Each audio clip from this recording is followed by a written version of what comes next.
The Defiant helicopters from Sikorsky, Boeing, and Lockheed Martin will be the quickest and most powerful military transport helicopters to replace the Black Hawk helicopters by 2030.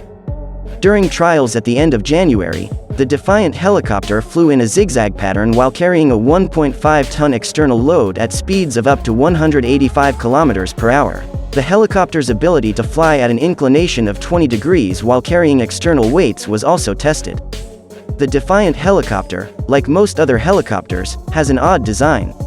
Using a coaxial rotor, Sikorsky and Boeing created this helicopter for the United States military's Future Long-Range Assault Aircraft (FLRAA) program.